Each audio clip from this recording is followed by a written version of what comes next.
आजादी के बाद भारत की हालत ये थी कि उसे दूध और दूध से जुड़े हुए प्रोडक्ट्स दूसरे देशों से खरीदने पड़ते थे, जो कि इंडिया की इकोनॉमी पर बुरा असर डाल रहे थे।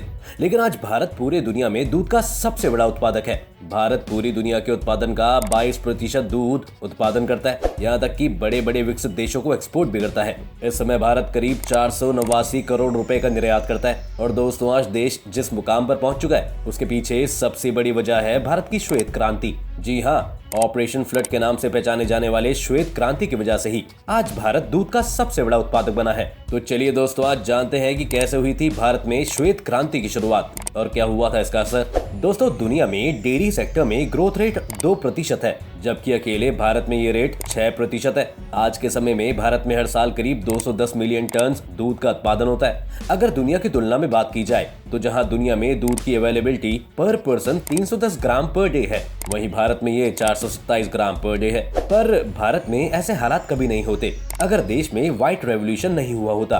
तो चलिए आज हम आपको बताते हैं कि ये क्या था व्हाइट रेवोल्यूशन। व्हाइट रेवोल्यूशन यानी श्वेत क्रांति को ऑपरेशन फ्लड के नाम से भी जाना जाता है। इसे 1970 में लॉन्च किया गया था। इसकी शुरुआत भारत के नेशनल डेयरी डेवलपमेंट बोर्ड ने की थी, जो कि उस समय में दुनिया का सबसे बड़ा डेयरी प्रोग्राम सिद्ध हुआ था। दोस्तों, भारत जब आजाद हुआ था उस वक्त ग्रामीण क्षेत्रों का विकास बहुत महत्वपूर्ण हो गया था, क्योंकि उस वक्त ना भारत में फसल अच्छी हो रही थी और इसके साथ ही देश दूध के उत्पादन में भी लगातार पिछड़ता जा रहा था। यहाँ तक कि हालत ऐसी थी कि भारत को दूध और डेयरी प्रोडक्ट भी दूसरे देशों से इंपोर्ट करने पड़ रहे थे, जो कि देश की इकोनॉमी पर भी बहुत बुरा असर डाल रहे थे। 1950 और 1960 में भले ही दूध का उत्पादन बढ़ गया था, लेकिन एनुअल प्रोडक्शन ग्रोथ इन सालों में भी नेगेटिव रह रही थी। देश की आजादी के बाद पहले दशक में एनुअल कंपाउंड ग्रोथ 1.64% थी, जो कि 1960 के अंत तक 1.15% रह गई थी। इस कारण भारत सरकार ने डेयरी सेक्टर में नीतियों में बड़े बदलाव करते हुए दूध उत्पादन में आत्मनिर्भर होने की कोशिश की थी।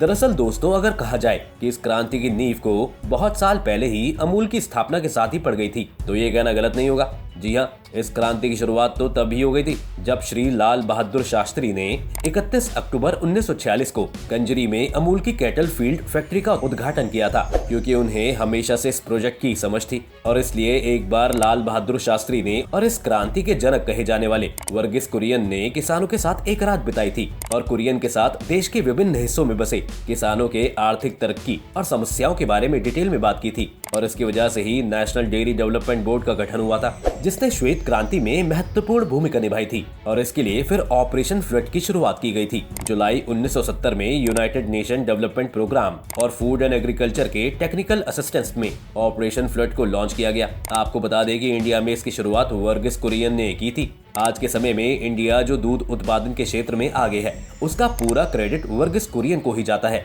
और इसलिए उन्हें मिल्कमैन ऑफ इंडिया के नाम से भी जाना जाता है। दोस्तों, आपको जानकर हैरानी होगी, पर इंडिया के मिल्कमैन के नाम से जानने वाले वर्गीस कुरियन को दूध बिल्कुल भी पसंद नहीं था और ना ही इसे उन्होंने कभी पिया।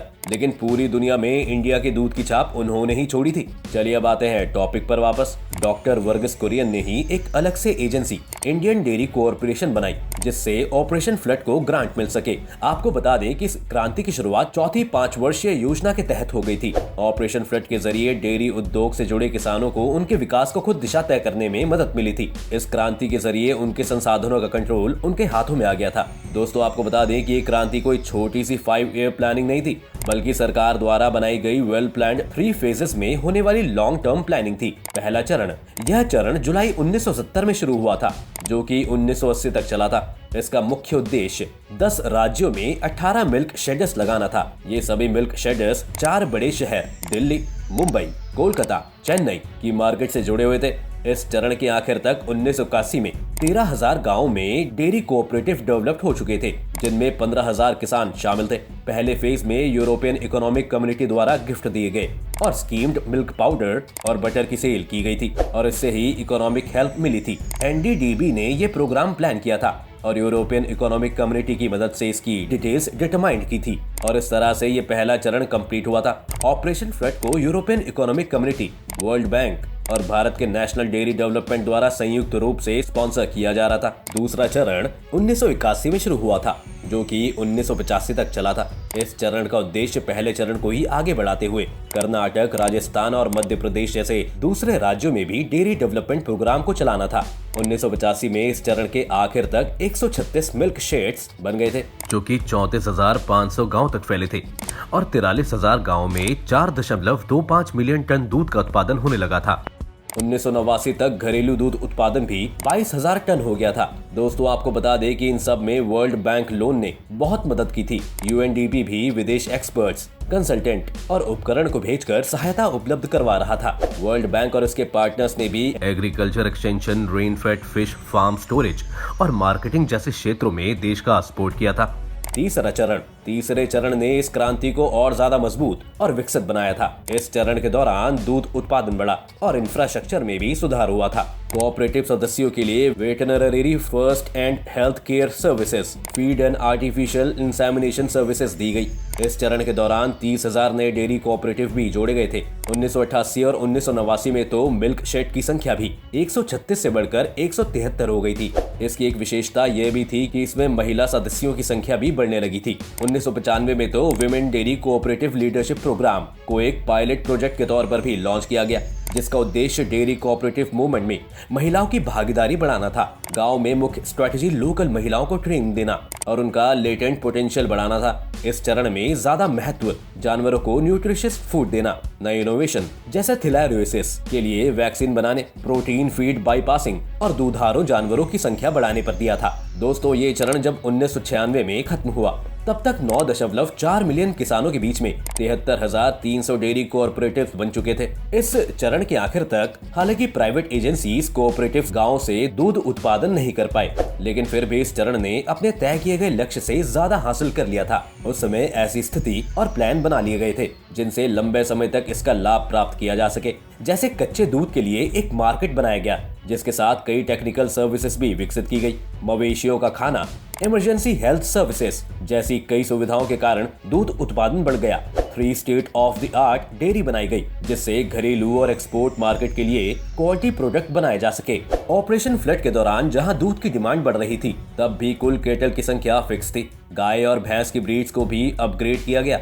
इसके साथ ही उस समय ऐसी गाय जिनका कोई रिकॉर्ड नहीं था, उन गायों को एग्जॉटिक सीमन से ब्रीड करवा के उनकी भी प्रोडक्टिविटी बढ़ाई गई थी। एनिमल हस्बेंड्री में भी और ज्यादा रिसर्च हुआ था और विकास भी हुआ था। 1998 में वर्ल्ड बैंक ने एक रिपोर्ट पब्लिश की, जिसमें डेयरी डेवलपमेंट और इसके प्रभाव का भारत में असर दिखाया गया था। इस ऑडिट में बताया गया कि वर्ल्ड बैंक ने इस ऑपरेशन फ्लड में 200 करोड़ रुपए इन्वेस्ट किए थे और अगले 10 सालों में ग्रामीण क्षेत्रों से हर साल लगभग 24,000 करोड़ रुपए की इकोनॉमिक प्रोग्रेस हुई थी, जो तब तक किसी भी और डेयरी प्रोग्राम ने हासिल नहीं की थी। दोस्तों, इस क्रांति का सबसे बड़ा फायदा ये था कि देश के दूध प्रोडक्शन में तो आगे निकला ही था, लेकिन इसके साथ ही साथ देश और मामलों में भी आगे निकला था। तो चलिए अब आपको डिटेल में इसके बेनिफिट्स बताते हैं। श्वेत क्रांति के लाभ। देश में दूध उत्पादन बढ़ा। सिर्फ 40 साल में 20 मिलियन मैट्रिक टन से 100 मिलियन मैट्रिक टन तक हो गया था। इस क्रांति ने देश के लोगों को और किसानों को ज्यादा से ज्यादा जानवर रखने को एनकरेज किया था, जिसके कारण देश में 500 मिलियन तक देश के कैटल हो गए थे, जो कि दुनिया में सबसे ज्यादा है। डेयरी कोऑपरेटिव मूवमेंट देश के सभी हिस्सों में हुआ, जिसका फायदा 22 राज्यों के 180 जिलों के 1,25,000 गाँव को मिला था। यह मूवमेंट अपने विकसित उपलब्धियों और राज्यों और जिलों के सपोर्टिव सिस्टम के कारण बहुत सफल रहा था और आज भी इसके रिजल्ट निकल कर आते हैं। आज की बात करें तो जहां पहले 1955 में हमारे यहाँ लगभग 500 टन बटर हर साल आयात किया जाता था, आज देश में कोऑपरेटिव सेक्टर से ही 1200 टन बटर बनाया जाता है। जहां इंडिया 1955 में 3,000 टन बेबी फूड इंपोर्ट करता था, वहीं अब हमारे यहाँ 38,000 टन बेबी फूड बनाया जाता है। आज लगभग 22 राज्यों में 12 मिलियन किसान के पास लगभग 250 डेयरी प्लांट्स हैं, जिससे लगभग 20 मिलियन लीटर दूध का उत्पादन हर दिन किया जाता है।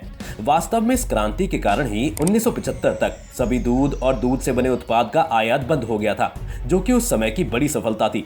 इस क्रांति की वजह से भारत के किसान खेती के साथ साथ दूध उत्पादन में भी इंडिपेंडेंट बन पाए थे और आज भारत इस मुकाम पर खड़ा है। दोस्तों, इस क्रांति और इस वीडियो को लेकर आपकी क्या राय है, हमें हमारे कमेंट सेक्शन में जरूर बताएं। अगर आपको ये वीडियो पसंद आई हो तो वीडियो को लाइक और शेयर करें, और अगर आप चैनल पर नए हैं तो जाने से पहले चैनल को सब्सक्राइब करना और बेल आइकन दबाना ना भूलें।